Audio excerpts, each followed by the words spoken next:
Welcome to ఆర్ఫే TV news. పూజారి పేరుతో అమ్మవారి స్థలానికే ఎసరు పెట్టిన ఘనుడు. అమ్మవారి గుడి స్థలాన్ని దర్జాగా కబ్జా చేసిన పూజారి మండపం పేరుతో అక్రమ కట్టడం గడువు తీరిన తొలగించకపోవడంతో గ్రామస్తుల ఆగ్రహం. ప్రహారీ గోడను కూల్చివేసిన ప్రజలు, రంగంలోకి దిగిన పోలీసులు. వరదయ్యపాలెం మండలంలోని కడూరు పంచాయతీ వెంకటరెడ్డి కండ్రిగలో శ్రీ మాతా పరమేశ్వరి ఆలయ ప్రాంగణంలో ఆదివారం ఉద్రిక్త పరిస్థితి నెలకొంది. సుమారు 50 ఏళ్ల చరిత్ర కలిగిన ఈ దేవాలయ స్థలాన్ని పూజారి ఆక్రమించుకొని ఏకంగా అక్రమ గృహ నిర్మాణానికి ప్రయత్నించడం గ్రామస్తుల ఆగ్రహానికి దారితీసింది. గుడి చుట్టూ ఆలయ ప్రహారీ గోడ ఉన్నప్పటికీ ఆలయ ప్రహారీ పరిధిలో ఉన్న స్థలంలోనే ఏకంగా చివరి వరకు 200 అడుగుల వరకు గుడిని వేరు చేస్తూ ప్రహారీ నిర్మించడం గ్రామస్తుల ఆగ్రహానికి దారితీసింది. ఆలయానికి దాతలు ఇచ్చిన భూమిని పూజారి పేరుతో వచ్చి ఆక్రమించడమే కాకుండా ఇంటి నిర్మాణం చేపట్టడంతో గ్రామస్తులు అధికారులకు ఫిర్యాదు చేశారు. గత కొన్నేళ్లుగా ఈ ఆలయంలో తొండా దామోదరం పూజారిగా పనిచేస్తున్నారు. ఆలయానికి వచ్చిన విరాళాలతో మండపాన్ని నిర్మిస్తున్నానని గ్రామస్తులను నమ్మించి పూజారి అక్కడ బేస్మెంట్ మరియు గోడలను నిర్మించాడు. అయితే మండపం పేరుతో ఏకంగా 3 అడుగుల ప్రహారీ గోడను నిర్మించి ఆ స్థలం తనదేనని వాదించడం మొదలుపెట్టాడు. అనుమానం వచ్చిన గ్రామస్తులు పూజారిని నిలదీయగా, ఇది నా సొంత స్థలం, ఇందులో నేను ఏమైనా చేసుకుంటాను అని సమాధానం ఇవ్వడంతో వివాదం మొదలైంది. బాధిత గ్రామస్తులు రెవెన్యూ అధికారులను ఆశ్రయించగా ఎంఆర్ఓ స్వయంగా స్థలాన్ని పరిశీలించారు. రికార్డుల ప్రకారం ఆ స్థలం ఆలయానిదేనని తేల్చి చెప్పిన అధికారులు అక్రమ కట్టడాలను వెంటనే తొలగించాలని పూజారిని ఆదేశించారు. ఈ క్రమంలో పూజారి దామోదరం ఫిబ్రవరి 1వ తేదీ వరకు గడువు కోరారు.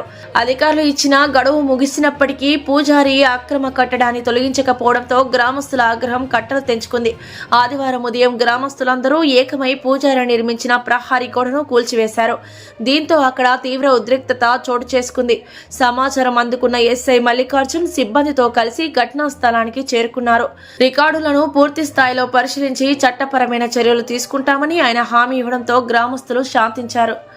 మాతా మహేశ్వరి ఆలయము ఇది వచ్చి 1977లో స్థాపించబడింది. ఇది వచ్చి తొండ శంకరయ్య ఇదిలో పూజలు జరుగుతూ బాగుంది. అనంతరం దామోదరం నేను ఇక్కడ పూజలు చేస్తానని చెప్పేసి వచ్చి బాగానే చేస్తా ఉన్నాడు. అతనికి మనసులో ఏం కలిగిందో తెలియదు. తర్వాత నేను గుడిని డెవలప్ చేస్తానని చెప్పేసి ఇక్కడికి వచ్చి సెటిల్ అయినాడు. సెటిల్ అయ్యి గుడికి సెట్లా కట్టి అంటే కళ్యాణ మండపం కడుతున్నానని చెప్పేసి అందరినీ గురావతుల్ని మెప్పించి దానికి కైలు అమ్మారు, గుడి కైలు. ఆ డబ్బు కూడా తీసుకొని దాన్ని కట్టాడు. దాని తర్వాత అది ఇల్లుగా మార్చుకొని మధ్యలో గుడి స్థలాన్ని ఒక కబ్జాలాగా మధ్యలో గోడ కట్టి ప్రజల్ని ఇది చేసి ఇల్లు కట్టుకోవడానికి ట్రై చేశాడు. గ్రామస్తులు దాన్ని గమనించి ఎంఆర్ఓ దగ్గరికి వెళ్ళి అక్కడ విషయం కనుక్కొని తర్వాత వచ్చి చెప్పారు. మధ్యస్థాలు కూడా జరిగాయి దీని గురించి. తర్వాత నేను తీసేస్తానని చెప్పేసి అందరినీ మెప్పించడం జరిగింది. ఇది పెద్ద స్థాయిలో జరిగింది, కలెక్టర్ స్థాయిలో కూడా పోయి తర్వాత అతనికి టైం ఇవ్వడం జరిగింది. 2వ తారీఖు అట్లా 1వ తారీఖు తర్వాత. దాని తర్వాత నువ్వు రెస్పాండ్ అవ్వకపోవడం వల్ల గ్రామస్తులందరూ కలిసి ఉమ్మడిగా చేరుకుని ఇల్లుని గోడని కొట్టేయడం జరిగింది. ఇది వచ్చి గుడి స్థలాన్ని ఎవరు అనేది కబ్జా చేయకూడదు. అది దేవుడు సొత్తు, ఎప్పటికీ దేవుడిదే. దానిపైన ఆశపడడం అది దురాస్తు సమానము. అది దేవుడితో చూసుకోవాలి. ఇది అందరికీ తెలియజేయండి. చుట్టూ గుడి హద్దులు ఉన్నాయి, బాగా చూసుకోవచ్చు. ప్రహరీ గోడ ఉంది. అప్పటి నుంచి ఈ గ్రామస్తులు ఇంటింటికి కొంత డబ్బులు వేసుకుని సందాలు వేసుకొని ఆయనతోటి కలిసి ఇన్ని సంవత్సరాలుగా కొలుపులు తిరునాళ్ళు చేసుకుంటూ ఉన్నారు. అందరూ బాగానే ఉన్నారు.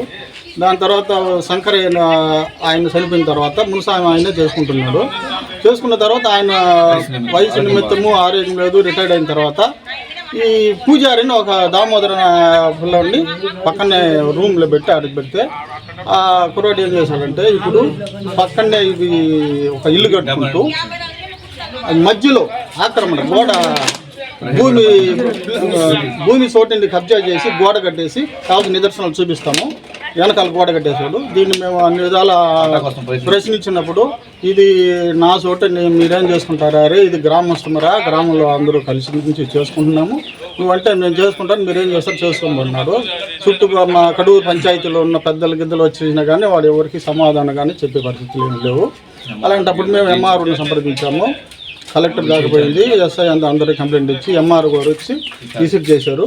విజిట్ చేసిన తర్వాత ఆయన వెరిఫికేషన్స్, డాక్యుమెంట్స్, ప్రూఫ్స్ అని అడిగిన తర్వాత ఒక ఎలక్ట్రిసిటీ బిల్లు చూపించాడు. ఆ బిల్లు ఎప్పుడో బిల్లు తీసుకొచ్చి ఇప్పుడు ఇదని చూపిన తర్వాత ఆయన పక్క ఫేక్ అని చెప్పి నమ్మిన తర్వాత ఇక్కడ నుంచి ఇది వెకేట్ చేయని చెప్పిన తర్వాత నేను వెకేట్ చేయను, నేను మందు దాగి మీ మీద విఆర్ఓ మీద కంప్లైంట్ ఇచ్చేస్తాను అన్న తర్వాత ఆయన కోపం నుంచి వెళ్ళిపోయారు. మేము వికెట్ చేయమని వెళ్ళిపోయాడు, మాకు కూడా మీరు వికెట్ చేయమని వెళ్ళిపోయాడు. దాని తర్వాత వీళ్ళు పోయి ఆయన పోయి కొంచెం సమయం అడిగిన తర్వాత 1వ తారీఖు దాకా మీరు టైం రానికు 2వ తారీఖు వాళ్ళకి డెమరేట్ చేస్తాము, 1 లోపల ఖాళీ చేసేది అన్నారు. సరే అని ఒప్పుకొని వచ్చిన తర్వాత వాడు 1 చేయలేదు, ఇవాళ దాకా చేయలేదు. కాబట్టి 2వ తేదీ తర్వాత కానీ ఇప్పటి వరకు మేము గ్రామస్తులకు గ్రామ పెద్దలు అందరూ కలిసి మాట్లాడుకొని మా గ్రామంలో అందరూ వాడు ఒక్కడు తప్ప వాళ్ళ సొంత కూడా పుట్టిన 2, 3 అన్నదమ్ములు, అక్క చెల్లెళ్ళు కానీ ఎవ్వరు వాడికి సపోర్ట్ లేరు. ఇది పక్కా కబ్జా భూమి బాగా ఉంది. దాన్ని మధ్యలో కబ్జా చేసి గోడ కట్టినది నిదర్శనాలు మీరు తర్వాత తీసుకోవచ్చు, ఫోటోలు కూడా ఉన్నాయి. అది చెప్పిన తర్వాత మేము ఈరోజు దాన్ని గ్రామస్తుల నిర్ణయంతో, గ్రామ పెద్దల నిర్ణయంతో కూర్చున్నాము. ఎంఆర్ఓ గారిని ఆయన పర్మిషన్ తోటి ఎస్ఐ గారికి ఇన్ఫార్మ్ చేసి ఎంఆర్ఓ గారు మీరు చూసని నేను చూసుకుంటానని చెప్పిన తర్వాతనే మేము దీన్ని చేయడం జరిగింది.